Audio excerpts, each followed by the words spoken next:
Bismillahirrahmanirrahim.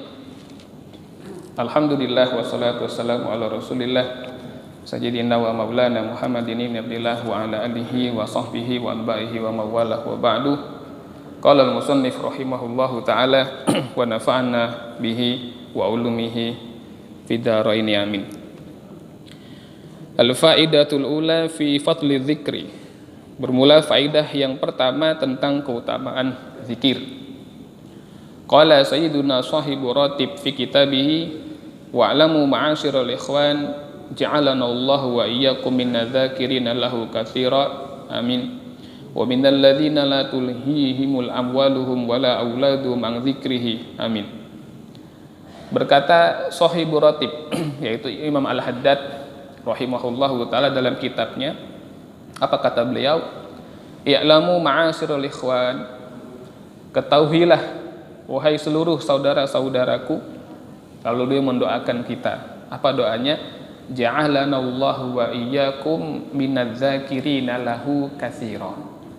Semoga Allah menjadikan kami dan menjadikan kalian sebagai orang-orang yang banyak berzikir kepada Allah Subhanahu wa taala. Amin ya rabbal alamin. Ini doanya Imam Al-Haddad ya, yang mendoakan wali. Wa minal ladzina la tulhihim amwaluhum wala auladuhum an dzikrih. Dan semoga Allah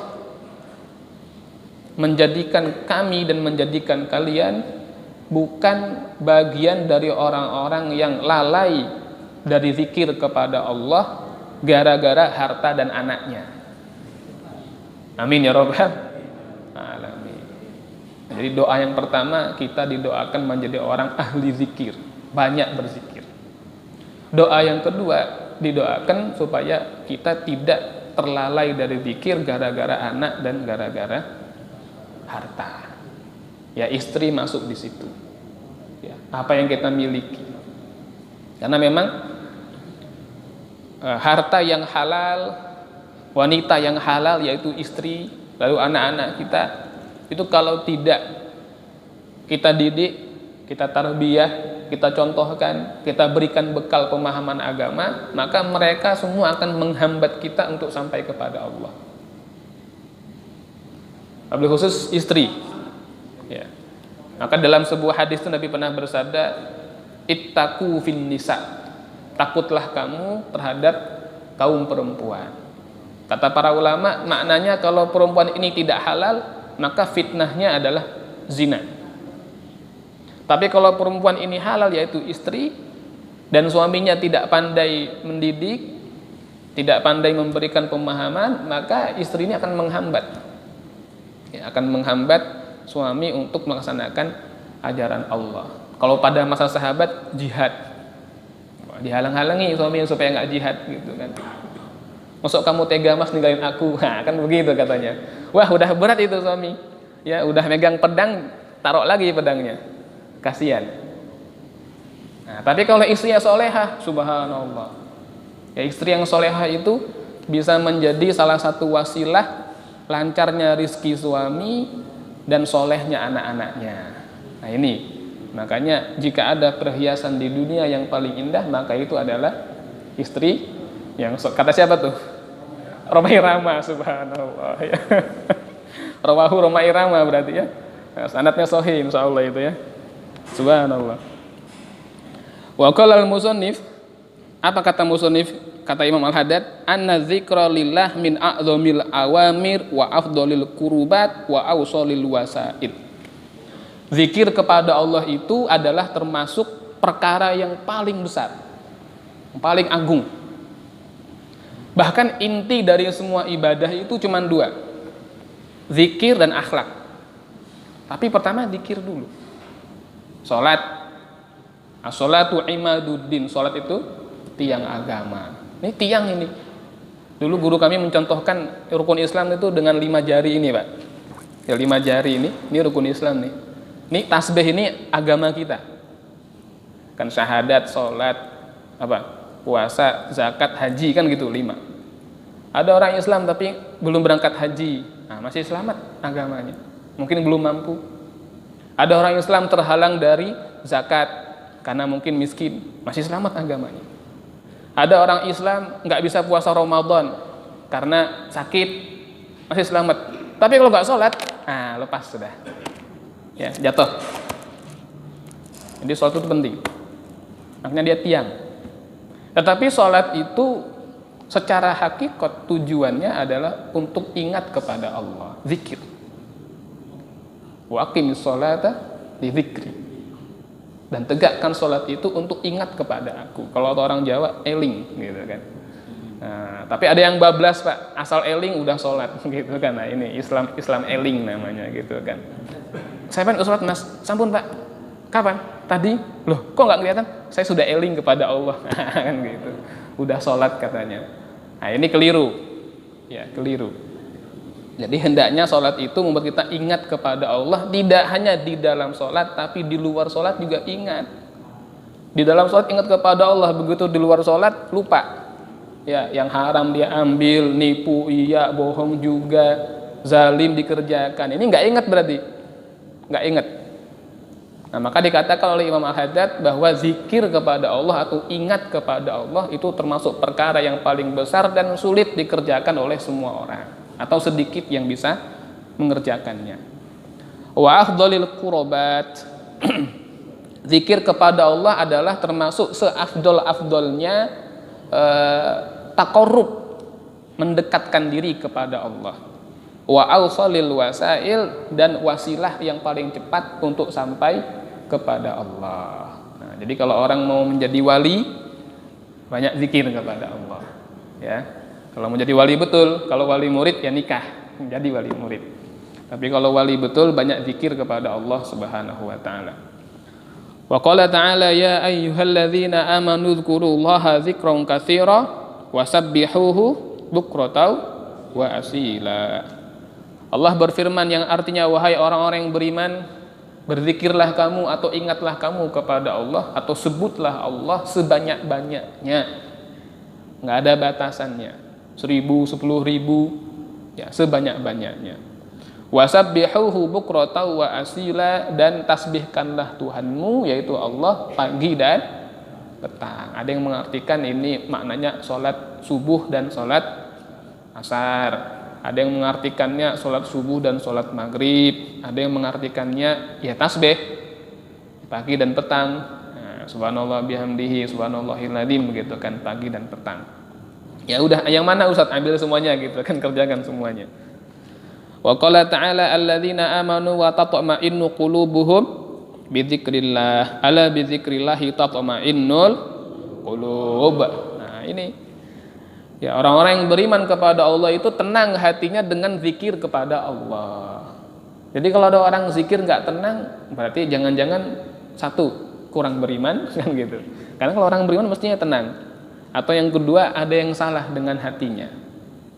Ya berarti bagaimana Ustaz? Ya zikir terus, dihantam zikir terus. Nanti lama-lama hatinya akan lunak. Karena ala bizikrillah tatmainnul qulub. Dengan zikir kepada Allah hati menjadi tenang insyaallah. Amin ya rabbal alamin. Wa qala Rasulullah sallallahu alaihi wasallam, yaqulullah ta'ala ana inda dhanni 'abdi bi wa ana ma'ahu hina yadhkuruni. Nabi bersabda, hadis qudsi, bahwa Allah Subhanahu wa taala berfirman, ana inda dhanni 'abdi bi, aku menurut persangkaan hambaku kepadaku. Nah, jadi aku, kata Allah, menurut persangkaan hambaku kepadaku. Makanya banyak-banyak bersangka baik saja kepada Allah. Ya. Jangan berprasangka buruk. Begitu diuji dengan satu musibah, mengatakan, wah ini malapetaka. Wah gitu kan. Oh jadi benar itu, jadi malapetaka. Wah ini kehancuran bagi kami. Nah, jangan. Banyak bersangka baik bahwa insya Allah inna ma'al usri yusra. Setiap ada kesulitan pasti ada kemudahan. Fathum minallah, nasrum minallah wa fathum qarib.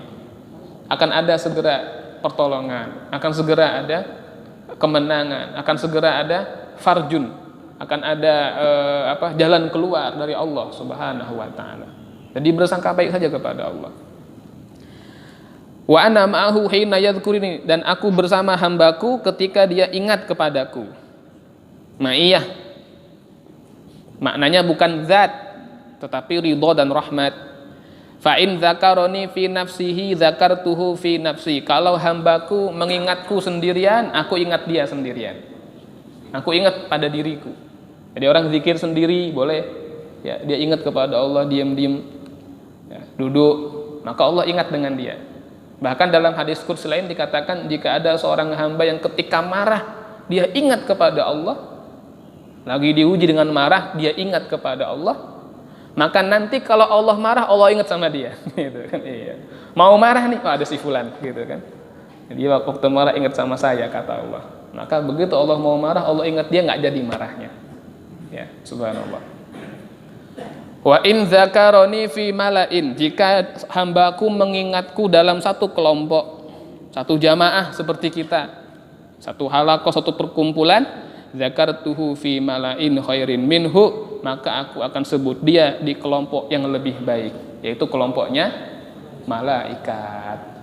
Nah, jadi subhanallah, Pak. Zikir bareng-bareng atau zikir berjamaah itu termasuk az-zikru fil mala'. Zikir dalam satu kelompok. Maka siapa yang ingat kepada Allah atau berzikir kepada Allah dalam satu kelompok, maka Allah sebut dia di kelompoknya malaikat. Si fulan zakaroni, si fulan, si fulan, si fulan. Nah, maka malaikat akan memohonkan rahmat untuk kita semua. Amin ya rabbal alamin. Wa in taqarraba ilayya shibran taqarrabtu ilaihi dzira'an. Jika hamba mendekat kepadaku shibron, satu jengkal, maka aku mendekat kepadanya dzira', satu lengan. Maknanya mendekat di sini kata para ulama, idza taqarraba abdi bi taati, begitu. Takdirnya begitu. Jika seorang hamba mendekat kepadaku dengan berbuat taat, satu jengkal aja dia berbuat taat, maka taqarrabtu ilaihi birrahmah, maka Allah akan mendekat kepadanya dengan rahmat satu lengan. Artinya apa? Tidak ada perbuatan baik yang disia-siakan Allah, sekecil apapun, atau jengkal, ya kan? Sekecil apapun kebaikan yang kita kerjakan, kalau niatnya taqarrub, mendekat kepada Allah, Allah sambut itu lebih dari apa yang kita berikan. Kita ngasih sejengkal, Allah ngasih selengan, berarti lebih. La tahqiranna minal ma'rufi syai'a, jangan meremehkan perkara yang ma'ruf walaupun kecil. Walau antalqa akhaka biwajhin talik, meskipun sekedar ketika bertemu dengan saudaramu kamu berwajah yang ya berseri-seri, kan gitu. Itu kebaikan, Mbak. Jangan ketemu sama saudara kita mukanya asem, ditekuk, gitu kan. Assalamualaikum Ustaz, salam, gitu. Kenapa nih Pak Ustaz nih, gitu kan. Salah apa saya, kan? Nah, kasihan. Jadi walaupun kita lagi puyeng-puyeng, ketemu orang senyum aja. Jadi orang nyangkanya ini orang selalu senang, ya selalu bahagia, kan gitu. Nah, prasangka dia itu menjadi doa untuk kita. Ya, amin ya rabbal alamin. Wa in taqarraba ilayya dzira'an taqarrabtu ilaihi ba'an. Kalau hambaku mendekat satu lengan, aku mendekat kepadanya ba'an, satu depa. Depa itu dua lengan. Artinya lebih lagi. Ya, lebih lagi Allah berikan itu. Maknanya semakin besar kebaikan yang kita kerjakan dan ketaatan yang kita lakukan, maka semakin besar pula penghargaan dari Allah. Kadang-kadang kita kebalik, masih berprinsip seperti orang awam. Apa prinsipnya? Biar amal sedikit, yang penting ikhlas, Ustaz. Subhanallah, ya. Ya, ini prinsip ini orang awam. Ya. Nah, saya ngaji di sini udah dari tahun berapa, Pak? 2014, Pak. Saya ngajar sudah dari tahun 2014. Waktu itu masih ada Pak Ustaz Aris, masih ada Pak Mustaf di sini. Kalau awal-awal oke lah, biar sedikit asal ikhlas. Kalau ini udah senior santrinya ini, ya, udah senior. Udah jangan begitu. Kalau sekarang sudah banyak, yang penting ikhlas. Sudah begitu. Jangan sedikit, yang penting ikhlas. Nah, kadang-kadang kan teguran buat kita begitu, Pak. Kalau hari Jumat ada kota amal lewat, ya lewat doang. Iya, salama begitu ya, lewat doang. Ada yang masukin diremut-remut duitnya, gitu kan, tutupin. 2.000. Iya. Kenapa ditutupin? Biar nggak disangka ria. Masya Allah. Kalau 2.000 mah orang nggak ada yang mikir ria, gitu ya. Udah, gak usah tutup-tutup. Kalau 2.000 mah masukin aja udah. Ya kalau 100.000, baru tutup-tutup. Takutnya dibilang pamer kan gitu. 100.000, 2.000 lecek diremek gitu kan. Takut ria. Masya Allah. Bukan saya mengecilkan nilai 2.000, tapi kadang-kadang kita ini nggak fair. Kepada Allah tuh nggak fair kadang-kadang. 2.000 sedekahnya, tapi maunya nanti nikah sama bidadari kan begitu, Mas. Maharnya berapa? 2.000. Coba antum masuk Ragunan, dapat nggak 2.000? Motor aja berapa? 2.000 nggak dapat. Itu binatang, ya kan? Kita ke Taman Mini ngeliatin bangunan doang, bangunan nggak dapat 2.000. Ke pasar malam 2.000 mungkin masih dapat parkir motor aja. Ya. Bidadari 2.000, janganlah. Jadi sekarang banyak dan ikhlas. Ya, karena semakin banyak maka semakin banyak pula penghargaan dari Allah Subhanahu wa taala. Wa in atani yamshi ataituhu harwalah. Kalau hambaku datang dengan berjalan, maka aku akan menyambutnya dengan setengah berlari. Kalau orang sa'i begitu, bergegas begitu. Artinya apa? Allah cepat sekali di dalam menyambut orang yang mendekat kepadanya. Contoh kalau kita kurban, Pak. Kalau kita kurban tanggal 10, itu dikatakan saat kita menyembelih hewan kurban, darah itu kan memancar begitu ya, jatuh ke bumi begitu, ngalir, gitu kan. Itu pahala dari Allah lebih cepat daripada sampainya darah itu ke bumi. Lebih cepat. Ridhonya Allah lebih cepat daripada sampainya tetesan tadi ke bumi. Padahal kita ketika motong kan kita letakkan di bawah itu sapi, kambing itu kan. Jadi cepat banget darahnya ke bawah. Cepat darahnya mencurah kepada bumi, tapi pahala dari Allah lebih cepat daripada itu. Maka nggak ada yang Allah sia-siakan. Oleh karena itu orang-orang yang tadinya ahli kemaksiatan itu, kalau dia sudah mau berbuat baik, sudah bergerak hatinya sedikit, itu setan cepet-cepet tuh halang-halangi. Supaya apa? Supaya nggak jadi. Karena kalau dia bergerak, Allah cepat rangkul dia, nggak akan pernah disia-siakan. Makanya orang yang banyak maksiat, jangan berputus asa dari rahmatnya Allah. Ya, banyak duduk dengan orang-orang soleh, banyak mendengarkan agama, maka Allah akan cepat dalam menarik hatinya untuk kembali kepada Allah Subhanahu wa taala. Insyaallah. Amin ya rabbal alamin. Baik. Sampai sini. Ada pertanyaan? Kalau ada saya persilakan. Baik, terima kasih. Pertanyaan bagus sekali.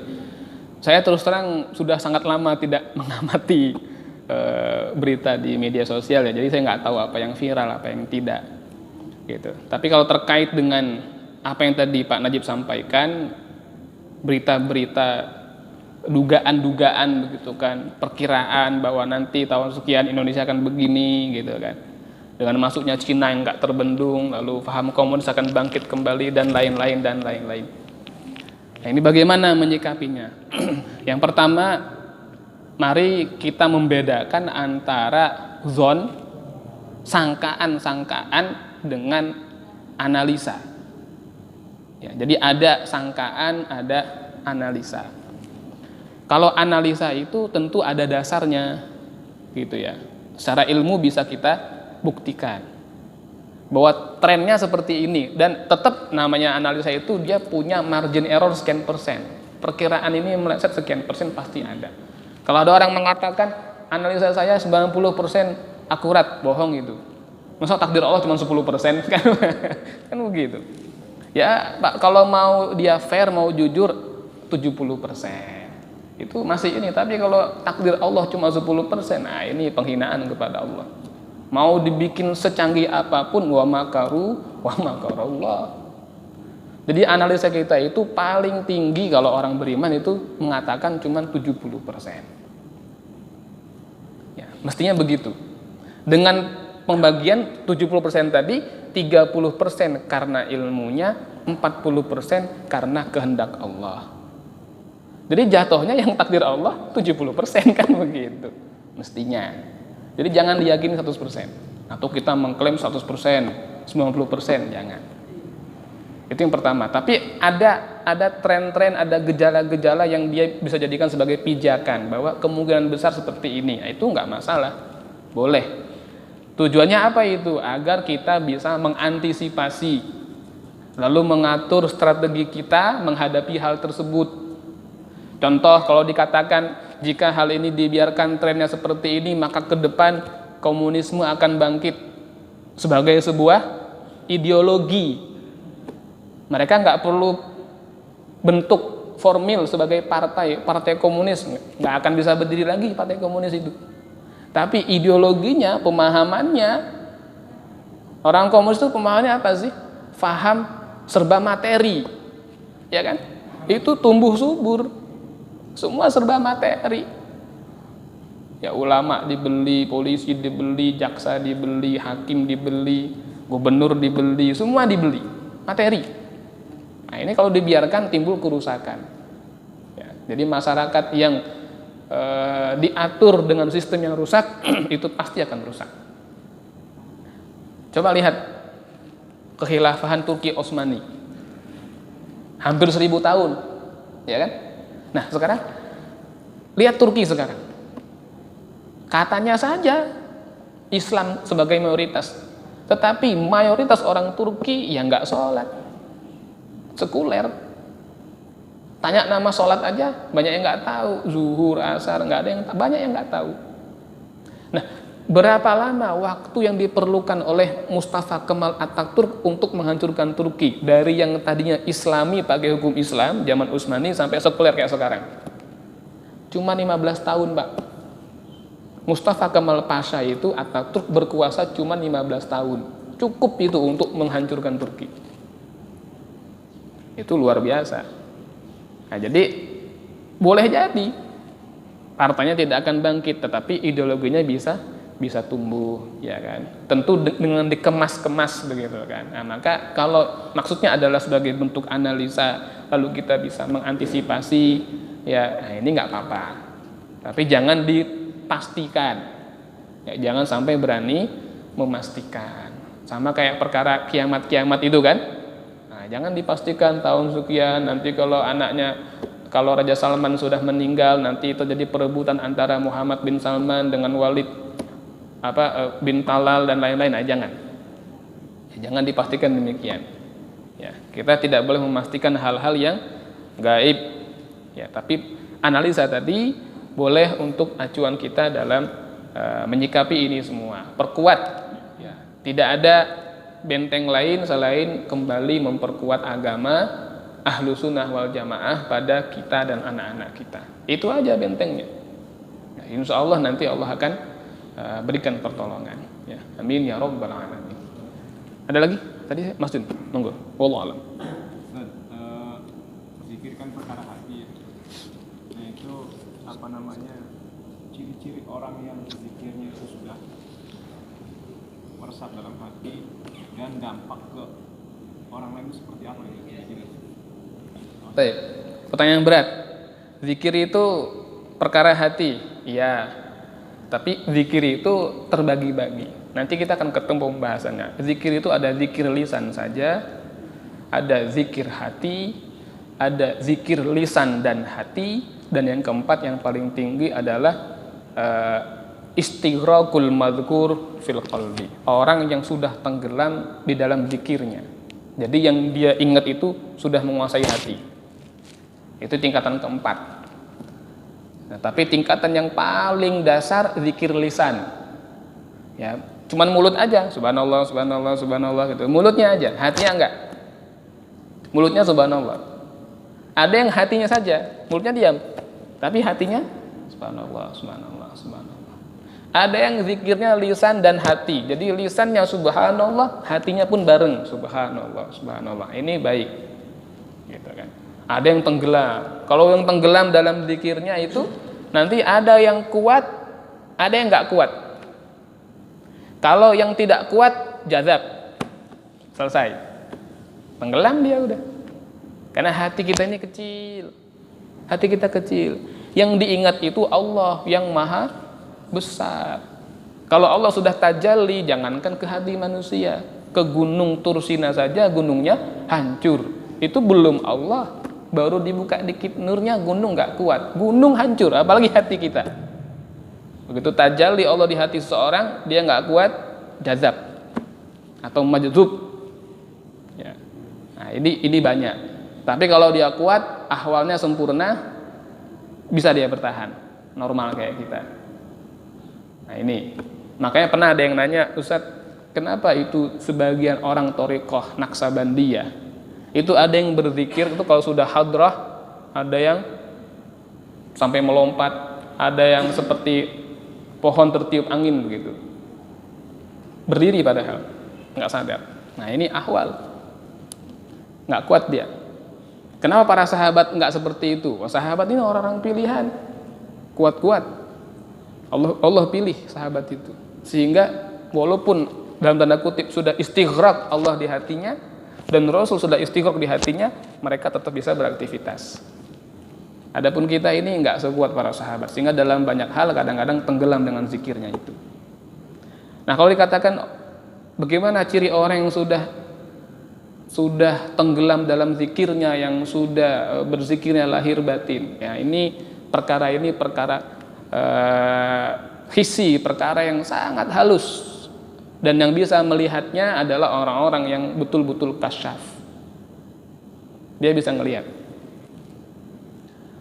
Nah, karena jangan dikira sufi dan wali itu hanya yang bersorban kayak udeng. Ya, jadi ada yang namanya orang-orang thariqah itu kalau dia kayak Naqsabandiyah kan udunya gede-gede itu. Tapi ada juga dia ahli thariqah tetapi pakai baju biasa, menutupi dirinya, ada. Kenapa? Karena kalau seandainya itu dibuka, maka akan timbul fitnah. Nah, contoh Imam Mahdi, Imam Muhammad bin Abdullah alaihissalam yang nanti akan muncul. Apakah beliau itu masyhur atau mastur? Apakah terkenal atau tertutup? Apakah menonjolkan dirinya atau menutupi dirinya? Kalau Imam Mahdi ini tidak ditutup oleh Allah Subhanahu wa taala, pasti dibunuh. Pasti dibunuh. Ya kan? Nabi kita sebelum jadi nabi itu kan ditutupi. Dari kecil sudah nampak tanda-tanda kenabian Nabi, dan Nabi sudah sadar kalau beliau itu calon Nabi dari kecil. Begitu berangkat ke Syam, kata pendeta Buhairah kepada Abu Thalib, saya khawatir orang-orang Yahudi akan mengenali tanda-tanda kenabian pada keponakan kamu ini. Ya kan? Nah, jadi dijaga. Nah, sama. Al-Mahdi pun demikian. Kalau dibuka ketahuan bisa dibunuh. Wah, ini nih yang nanti menjadi buyutnya Al-Mahdi. Tandanya ini. Nanti ini di sini, ini di sini. Maka Allah tutupi sampai datang masa di mana beliau memang harus muncul, barulah dibuka. Mengenalinya bagaimana? Kasyaf. Boleh jadi pakaian Al-Mahdi enggak gamis, enggak jubah, enggak pakai udeng. Kalau pakai tanda-tanda fisik, orang tinggal cocok logis aja nanti. Al-Mahdi hidungnya begini, ada telalatnya di sini, kan tinggal yang ngepas-ngepasin aja nanti, pakai mata doang lihatnya. Banyak nanti orang yang ngaku Al-Mahdi atau dianggap sebagai Al-Mahdi. Tapi wali-wali Allah melihatnya nggak begitu, yang dilihat hatinya. Sama kayak orang zikir tadi. Kalau kita orang awam ngelihatnya itu hanya akhlaknya, ya kan? Halus atau lembut tidak, tutur katanya. Kita hanya lihat itu saja. Nah, tapi kalau para aulia nggak lihat itu. Maka pertanyaan tadi ini sulit dijawab. Bagaimana kita bisa melihat ciri-ciri orang yang betul-betul bersih zikirnya? Yang bisa saya jawab adalah yang kita lihat perkara lahirnya, akhlaknya. Mestinya orang yang banyak berzikir itu baik perilakunya. Mestinya begitu. Nah itu. Ya. Tapi perkara batinnya, wallahu a'lam. Saya sendiri tidak kasyaf. Ya, saya sendiri nggak kasab, saya nggak tahu mana yang hatinya bersih, mana yang tidak. Karena saya nggak tahu, anggap aja semuanya bersih kan gitu. Ya, daripada repot gitu kan, anggap aja semuanya bersih udah. Itu. Nah, lalu apa faedah daripada zikir itu? Subhanallah. Kalau orang itu betul-betul dia ahli zikir kepada Allah, ada satu tanda yang terasa bagi kita, yaitu kalau kita di dekat dia, kita merasa ingin berzikir kepada Allah. Kalau orang itu betul ahli zikir karena Allah, di dekat dia itu kita inginnya ingat Allah aja gitu. Nggak ingat maksiat, malu sama maksiat. Nah itu diantara tanda-tanda orang yang betul-betul ahli zikir kepada Allah. Entah dia sudah menjadi wali, entah tidak, tapi begitu di dekat dia langsung terasa tuh. Pengennya zikir, pengennya ingat Allah, pengennya berbuat baik, nggak pengen maksiat. Nah ini orang soleh. Nah kalau udah kayak gitu banyak duduk sama orang kayak gitu, mengharapkan madad dari Allah Subhanahu Wa Taala. Wallahu a'lam bishawab. Ada lagi yang terakhir mungkin? Sebelum saya tutup dengan sebuah hadis dari Nabi SAW. Terakhir ya, hadis terakhir. Wa qala Rasulullah sallallahu alaihi wasallam dan bersabda Rasulullah sallallahu alaihi wasallam, apa kata beliau? Ma amila ibnu Adam amalan anjalahu min adabillah min dzikrillah. Nah, tidaklah seorang anak Adam mengerjakan satu amalan yang lebih dapat menyelamatkan dia dari azab Allah melainkan zikrullah. Nah, artinya kalau ada satu amalan yang dapat menyelamatkan kita dari azabnya Allah, maka amal itu adalah zikrullah atau ingat kepada Allah. Nah, ingat kepada Allah ini kalimatnya umum sekali. Jadi Bapak-bapak boleh menggunakan redaksi kalimat manapun yang Bapak sukai. Ada orang senangnya subhanallah, perbanyak ucap subhanallah. Ada yang senangnya alhamdulillah, perbanyak ucap alhamdulillah. Ada yang senangnya Allahu Akbar, ucapkan Allahu Akbar sebanyak-banyaknya. Ada yang senangnya dengan tahlil, la ilaha illallah, silakan. Ada yang senangnya Allah, Allah, Allah, Allah, monggo, tidak ada larangan. Yang jelas, di dalam hadis Imam Muslim, Nabi kita pernah bersabda, la taqumu sa'ah, tidak akan tegak hari kiamat. Nah, sampai kapan? Sampai tidak ada satu orang pun yang menyebut Allah. Jadi udah nggak ada orang zikir. Artinya apa? Orang yang Islam tidak akan merasakan dahsyatnya hari kiamat. Alhamdulillah, gitu kan. Oh ya, bumi hancur ini itu. Orang Islam nggak ngerasain, Pak. Kenapa? Sudah diwafatkan Allah jauh sebelum kiamat terjadi. Nah, makanya begitu kiamat terjadi itu yang gunung meledak segala macam, itu orang kafir semua. Nah, sampai nanti ada satu suku di Yaman sekarang sukunya masih Islam, suku Daus. Itu kiamat tidak akan terjadi sampai suku Daus kembali menyembah berhala Dzulkhulaisah. Kata Nabi begitu. Subhanallah, di Yaman ini sekarang banyak orang soleh gitu kan. Tapi nanti di sana disembah lagi Dzulkhulaisah. Berarti apa? Udah nggak ada orang soleh. Nggak ada orang soleh, nggak ada ulama, nggak ada orang Islam. Nah, jadi orang Islam jangan khawatir dengan kiamat yang besar. Kita ditakut-takutin, Pak, kiamat yang besar. Takutlah kita kepada kiamat kecil. Apa itu? Mati. Nah ini, kita fokus ke situ tuh. Jangan sampai matinya suul khotimah. Amin ya robbal. Nah, kalau kiamat yang kubro mah kita insya Allah, ya, orang Islam nggak ada yang merasakan itu. Karena begitu terjadi, nggak ada orang Islam, nggak ada yang nyebut Allah, di mana-mana kembali nyembah berhala. Nah itu terjadi kiamat kubro. Mudah-mudahan Allah jadikan anak cucu kita, ya terus sampai ke bawah, mungkin 100 tahun yang akan datang, mungkin sampai 1000 tahun akan datang, Allah jadikan anak cucu kita itu semuanya orang-orang yang Islam, orang-orang yang soleh. Kalaupun diantara mereka ada yang menemukan dengan zamannya Al-Mahdi dan zamannya Dajjal, mudah-mudahan anak cucu kita menjadi tentara-tentara Al-Mahdi, bukan menjadi tentara-tentara Dajjal. Amin ya rabbal alamin. Saya kira itu kafaratul majlis. Subhanakallahumma bihamdika asyhadu an la ilaha illa anta astaghfiruka wa atubu ilaik. Allahumma shalli ala sayyidina Muhammad wa ala ali sayyidina Muhammad. Assalamualaikum warahmatullahi wabarakatuh.